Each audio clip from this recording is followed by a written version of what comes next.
Go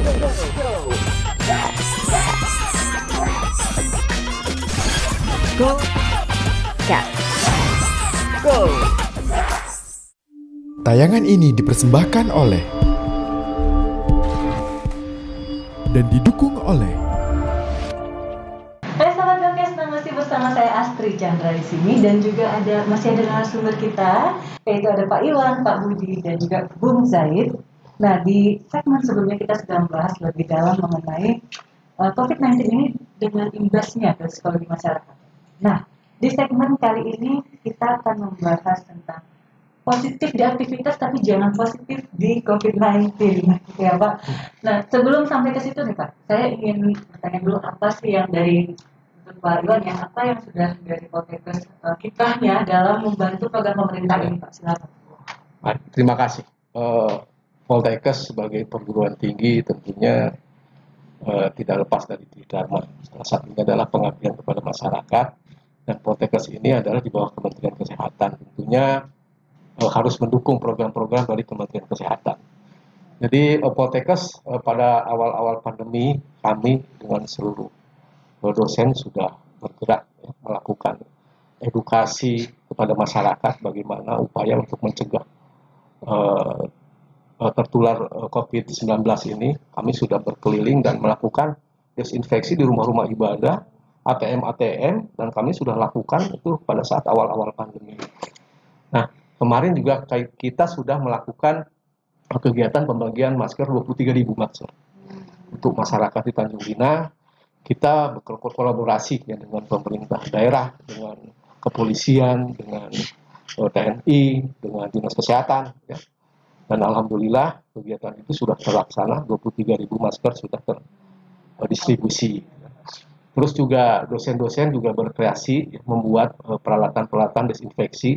Di awal-awal kita membuat juga alat desinfeksi otomatis, dan yang terakhir ini kita membuat dispenser hand sanitizer, jadi tidak perlu lagi dispenser itu dipegang, jadi hanya pakai kaki langsung bisa digunakan. Dan dosen-dosen juga bergerak ke tempat-tempat yang strategis, rumah ibadah, terus ke masyarakat untuk memberikan edukasi bagaimana mencegah supaya tidak tertular COVID-19 ya. Terutama ya tadi program 3M itu kita sampaikan secara terus-menerus, karena untuk merubah perilaku itu tidak mudah. Jadi butuh effort yang memang harus kolaborasi dari semua sektor. Gitu ya. Iya, harus kerjasama. Harus kerjasama. Betul. Untuk buku saya sendiri, mumpung ya harus dari hari Sumpah Pemuda nih, kita 24 Oktober ini, bagaimana nih semangat generasi muda dalam itu tadi membantu program pemerintah, cara spesifiknya mungkin bisa disampaikan ke sahabat siapa tahu ada inspirasi juga. Ya, tapi memang ini ya faktualnya hari ini dampak terhadap pemuda memang cukup luar biasa sebenarnya. Dari tadi perilaku dan sebagainya yang sudah disampaikan narasumber yang lain. Ini memang momentum 28 Oktober kemarin kita sebenarnya ini aja nih dadakan juga ketika hal itu kita melaksanakan awalnya program di luar COVID ini juga banyak di Tanjung Pinang ini berkenaan dengan demam berdarah. Jadi kita juga melakukan fogging di beberapa titik. Tidak lama kemudian memang ada kejadian memang peningkatan yang positif di Tanjung Pinang. Kita dengan respon cepat untuk bekerjasama dengan BPPD Kepri, beliau yang BPPD menyiapkan disinfektannya, kita tenaganya nih melakukan penyemprotan, tapi sesuai dengan protokol kesehatan juga lah, pakai APD dan sebagainya, dan pembagian masker momen yang 28 Oktober kemarin di hari hanya. Oleh karenanya memang di luar momentum itu kita juga bagaimana menghadapi tantangan new normal ke depan yang warga Karang Taruna hari ini pengurus di tingkatan desa, kelurahan, kabupaten, kota, dan kecamatan juga ada yang melakukan pembuatan masker, peningkatan usaha ekonomi itu. Dan alhamdulillah mereka juga minimal mereka berbuat di wilayah sekitarnya. Itu yang kita himbau supaya bagaimana seluruh kader Karang Taruna di Provinsi Kepulauan Riau menjadi pejuang kemanusiaan, mulai dari diri sendiri, di lingkungannya, dan mudah-mudahan ini menyebar virus secara positif ke seluruh kader Karang Taruna di Provinsi Kepulauan Riau untuk berbuat yang terbaik. Itu. Berbicara mengenai positif aktivitas, kita dituntut ke pandemi ini untuk tetap hidup yang sehat wajib gitu ya. Nah, Pak Budi, aktivitas apa aja sih yang dianjurkan dalam berkegiatan sehari-hari dalam masa pandemi ini yang dianjurkan gitu, sebaiknya? Ya, baik Mbak Astrid.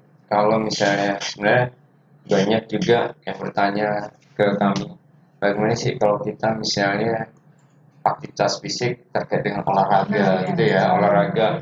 Boleh nggak kami misalnya jogging pakai masker ya, main sepeda pakai masker seperti itu. Nah, sebenarnya kita tidak berbicara efektif, tapi berbicara bagaimana terkait dengan kesehatannya. Otomatis kalau misalnya aktivitas fisik, olahraga seperti jogging atau bersepeda, itu kan aktivitas yang tinggi, ya kan?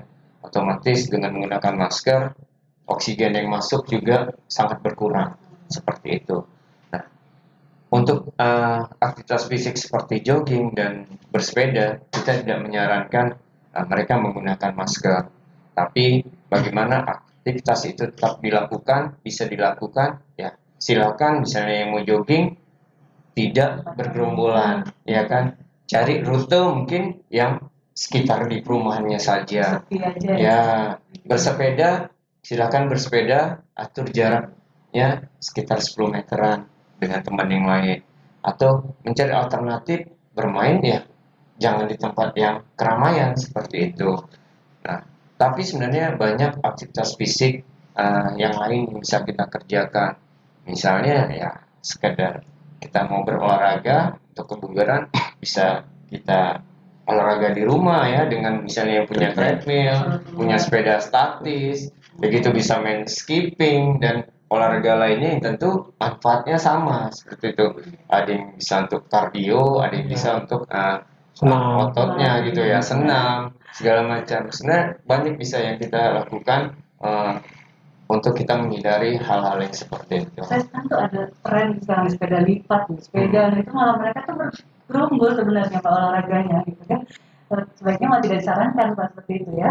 Ya, saya tidak menyarankan bersepedanya bergerombol, tapi atur jaraknya supaya kita juga tetap sehat tentunya. Berolahraga kan kita ingin sehat nih, tapi jangan sampai kita berolahraga malah membahayakan buat diri kita dan orang lain.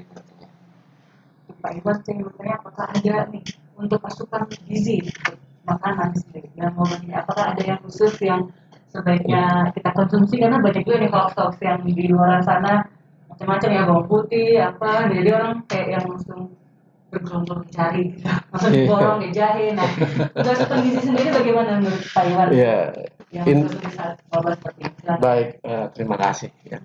Jadi intinya adalah salah satu dari upaya kita adalah menjaga daya tahan tubuh kita, ya, tentunya dengan asupan gizi yang seimbang ya. Jadi yang dianjurkan adalah banyak mengkonsumsi sayuran dan buah-buahan kan, ya itu ya, konsumsi sayuran dan buah-buahan. Terus juga dihindari makanan-makanan yang misalnya berkarbonasi, ya, itu juga menurunkan daya tahan tubuh.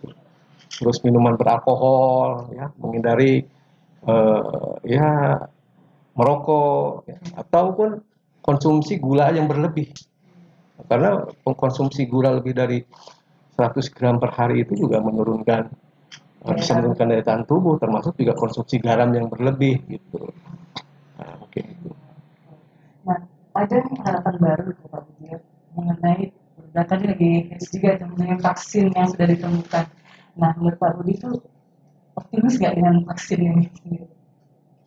Kalau kita berbicara vaksin, memang satu-satunya untuk sekarang ya, satu-satunya kita berharap vaksin itu lebih cepat lebih baik kan gitu. Tapi makanya saya bilang kita harus tetap optimis ya kan. Semua sudah dalam proses, semua sudah dalam penelitian dan uji coba ya kan. Memang tidak mudah ya untuk menemukan sebuah vaksin dalam waktu yang cepat, tapi kita berharap bukan Indonesia saja, bahkan kerjasama ini kan hampir di seluruh dunia mencoba menciptakan vaksin-vaksin tersebut. Iya, berlomba-lomba untuk bagaimana menciptakan vaksin tersebut supaya pandemi ini juga cepat berlalu dan kita kembali normal.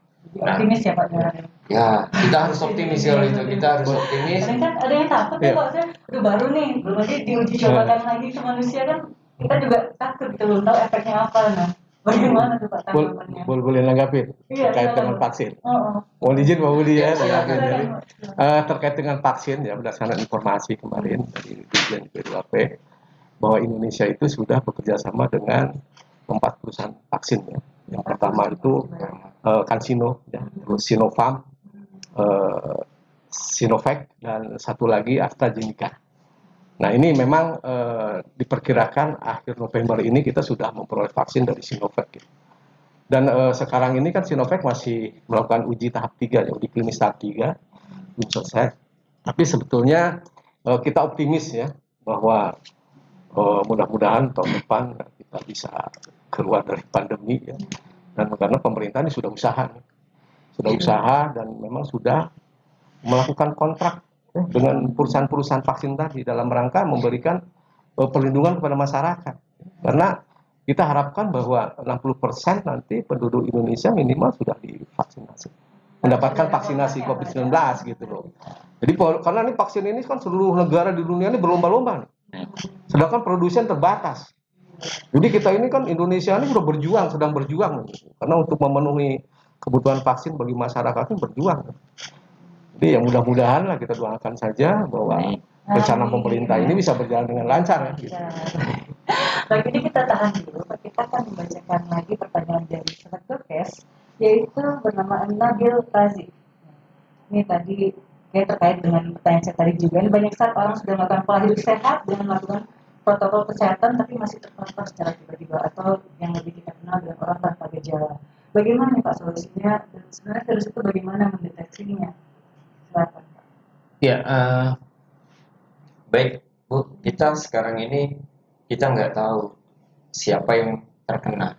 Kan itu, kita berbicara orang tanpa gejala, kita nggak tahu nih siapa, namanya tanpa gejala ya, nama tanpa gejala, atau nggak ada demam, nggak ada apa, pas dicek atau positif. Nah, ya untuk memang benar untuk kita menghindari itu, makanya kita dengan siapapun, ya kan, bertemu siapapun, lawan bicara kita siapapun, dimanapun, kita harus mengikuti protokol kesehatan, pakai masker, mencuci tangan, ya kan, dan jaga jarak. Karena kita nggak tahu siapa yang sudah terkena.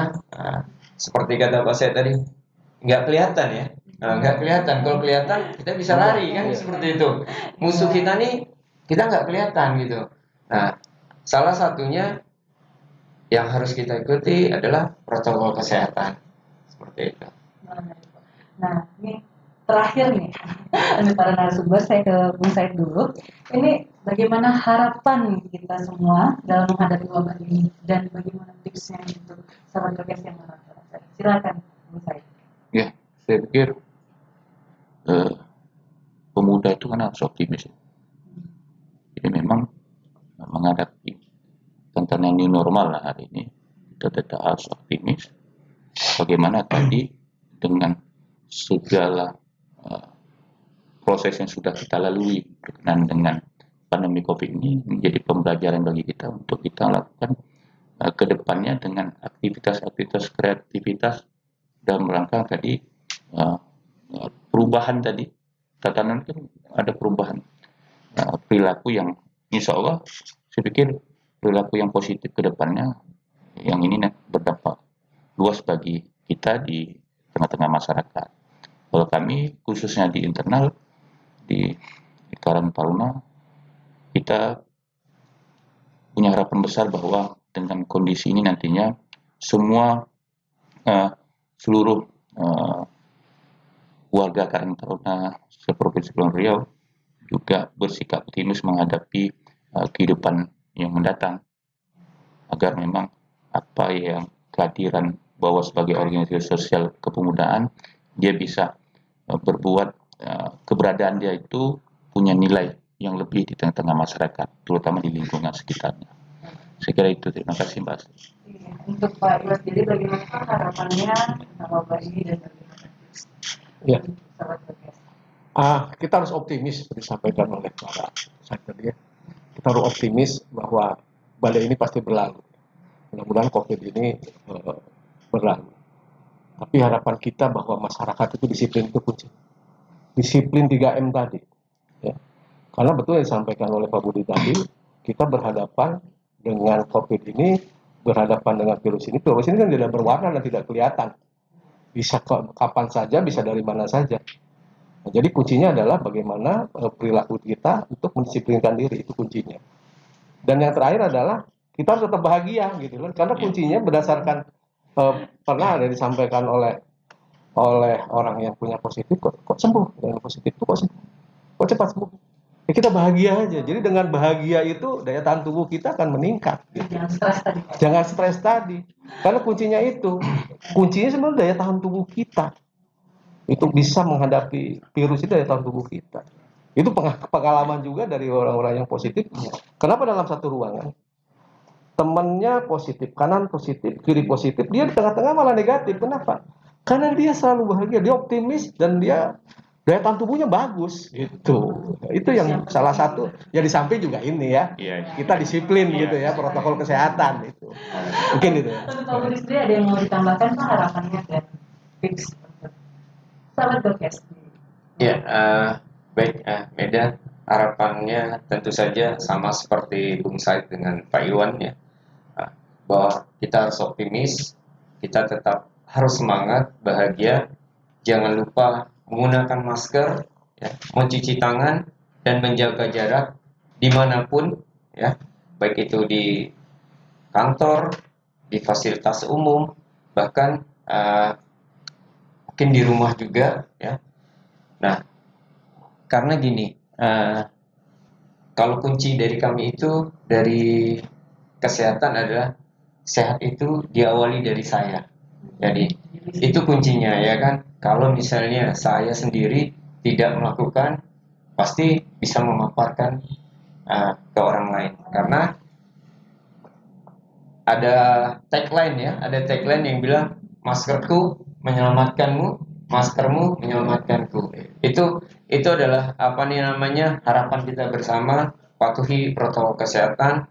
Dan mungkin satu pesan menjelang 10 November ya, Hari Pahlawan, Pak Gubernur juga mengajak kita semua bersama-sama menjadi pahlawan tentunya, menjadi pahlawan bagi diri sendiri, bagi keluarga, bagi teman dan bagi lingkungan.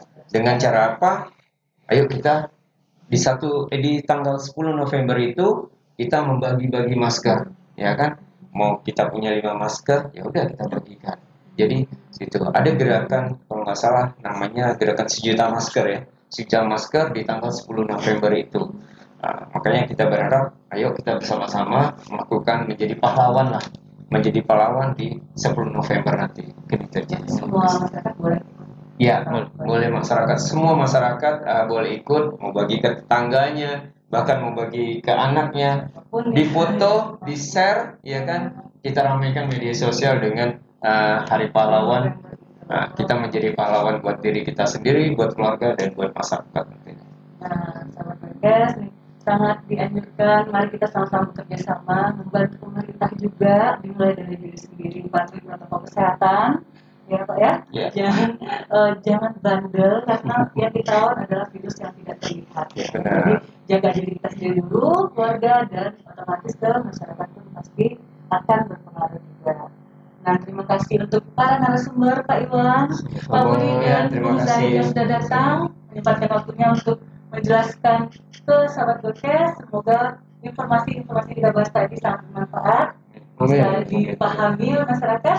Dan ya, semoga harapan adalah kita selalu sehat ya Pak ya. Saya tahu dan juga sahabat podcast di rumah sehat selalu. Dan terima kasih juga untuk sahabat podcast yang sudah bertanya. Untuk tadi yang pertanyaan saya bacakan, bisa mengambil hadiah langsung di kantor podcast atau nanti dihubungi oleh kru dari podcast. Terima kasih juga untuk Dinas Kesehatan Provinsi Kepri dan juga untuk Kimia Farma selaku sponsor. Nah, sampai ketemu lagi di episode selanjutnya. Jangan lupa terus saksikan acara kami di media sosial Gokes. Bisa dilihat di YouTube Gokes Kepri, di websitenya www.gotvnews.co.id dan juga di Instagramnya gotv.id. Sampai ketemu lagi di episode selanjutnya bersama saya Astri Chandra. Wassalamualaikum warahmatullahi wabarakatuh. Waalaikumsalam. Assalamualaikum warahmatullahi wabarakatuh.